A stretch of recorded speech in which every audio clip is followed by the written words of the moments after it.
আসসালামু আলাইকুম রহমতুল্লাহ। সবাই কেমন আছেন? আমি অ্যাডভোকেট মারুফ। আগামী 29 এবং 30 তারিখে ঢাকা আইনজীবী সমিতিতে 26-27 সালে নির্বাচন অনুষ্ঠিত হবে।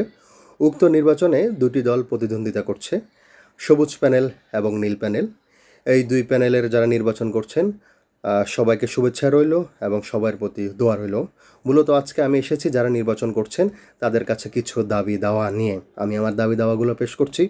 সর্বপ্রথম দাবি দাওয়া হলো আমি এবং আমার মতো সাধারণ আইনজীবী যারা আছেন সবারই একটি চাওয়া, একটি সুষ্ঠু নির্বাচন। কারণ গত 4-5 বছর ঢাকা বারের একটা নিকৃষ্টতম ইতিহাস চলে গিয়েছে।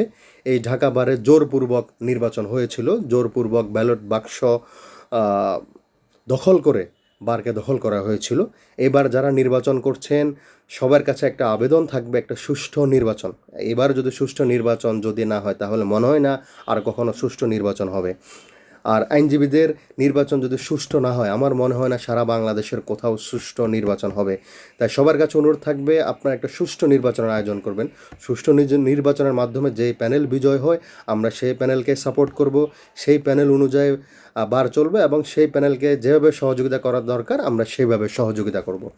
সেকেন্ড বিষয় হলো যারা নির্বাচিত হবেন তাদের কাছে অনুরোধ রইল বাংলাদেশের বিভিন্ন বারের যে লভ্যাংশ আছে প্রতি বছর সেই লভ্যাংশগুলো শেয়ার করা হয়। ঢাকা বারের 35,000 আইনজীবী, কিন্তু এই বারের শত কোটি টাকা পড়ে থাকে, কিন্তু সেই লভ্যাংশগুলো শেয়ার করা হয় না।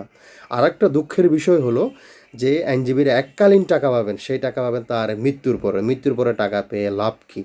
তো আমি যারা নির্বাচিত তাদের কাছে অনুরোধ থাকবে যে একটা প্র্যাকটিসের একটা বয়স চলে গেলে 20 বছর বা 30 বছর পার হয়ে গেলে একটা পার্সেন্টেজ যেন দেওয়া হয়, যেমন 30%, 40%, 50% টাকা দিয়ে দিলে ওই আইনজীবী সেই টাকা দিয়ে কিছু না কিছু করতে পারবেন। কিন্তু মৃত্যুর পরে টাকা দিয়ে আসলে মনে হয় না কিছু হবে কি না, আল্লাহই ভালো জানেন। সেকেন্ড হলো আমাদের 35,000 আইনজীবীদের প্রতি বছর আমাদের টাকা জমা দিতে হয়। তো এই টাকা জমা দেওয়ার জন্য আমার কত টাকা জমা দিতে হবে, কত টাকা ডিউ আছে এই বিষয় জানার জন্য আমাকে অফিসে যেতে হয়, কম্পিউটার ম্যানকে বলে হিসাব নিয়ে আবার ব্যাংকে লাইন ধরে জমা দিতে হয়। এটা আইনজীবীদের মূল্যবান সময়টুকু নষ্ট হয়। আমি অনুরোধ করবো এই বিষয়টা যেন অনলাইন করা হয়, অনলাইন করে আমি যেন ঘরে বসে দেখতে পারি আমার কয় টাকা জমা আছে এবং এই টাকাটা কয় টাকা জমা দিতে হবে, এবং এই টাকাটা আমি যেন ঘরে বসেই অনলাইনের মাধ্যমে করতে পারি, ব্যাংকে যেন লাইন ধরতে না হয়। কারণ এটা খুব বিরক্তিকর ব্যাংকে গিয়ে লাইন ধরে টাকা জমা দেয়া। তারপর আরেকটা দুঃখের বিষয় হচ্ছে এত বিশাল বার, এত ঐতিহ্যবাহী বাইর, এখানে কিছু টাউট আছে, টাউটগুলো যেন উচ্ছেদ করা হয়। আরও দুঃখের বিষয় আমাদের যারা আইনজীবী আছেন, কিছু আইনজীবী গারদ প্র্যাকটিস করেন, গারদের সামনে দাঁড়িয়ে দাঁড়িয়ে ক্লায়েন্ট ধরেন। বারের কাছে অনুরোধ থাকবে যারা গারদ প্র্যাকটিস করেন তাদের বিরুদ্ধে যেন ব্যবস্থা গ্রহণ করা হয়। আরেকটা বিষয় হচ্ছে খুব কষ্টকর, সেটা হচ্ছে ঢাকা কোর্টের অ্যানায়েক্টের মামলা খোঁজা। তো যারা নির্বাচিত হবেন তাদেরকে বলবো কোর্টের সাথে আপনারা কথা বলে অ্যানায়েক্টের মামলাগুলা কীভাবে অনলাইন করা যায় দ্রুত সে ব্যবস্থা আপনারা গ্রহণ করবেন। তারপর হচ্ছে ঢাকা বারের ফুটপাত হচ্ছে গিয়ে রায়শা বাজার থেকে কোর্ট পর্যন্ত, মানে রায়শা বাজার থেকে বার বিল্ডিং পর্যন্ত এই রাস্তাটা অন্তত সকাল 9টা থেকে বিকাল 3টা পর্যন্ত ফুটপাত মুক্ত যেন করা যায়। তাহলে এখানে জাম লাগবে না, প্রচুর পরিমাণ রাস্তাটার ভিতরে জাম লাগে। এটা যদি করতে পারেন তাহলে আইনজীবীরা অন্তত দ্রুতভাবে বিভিন্ন কোর্টে গিয়ে মামলা পরিচালনা করতে পারবে। দ্বিতীয় হচ্ছে গাড়ি পার্কিং। বারের আশেপাশে প্রচুর পরিমাণ গাড়ি পার্কিং হয়, এই কারণে হাঁটা যায় না।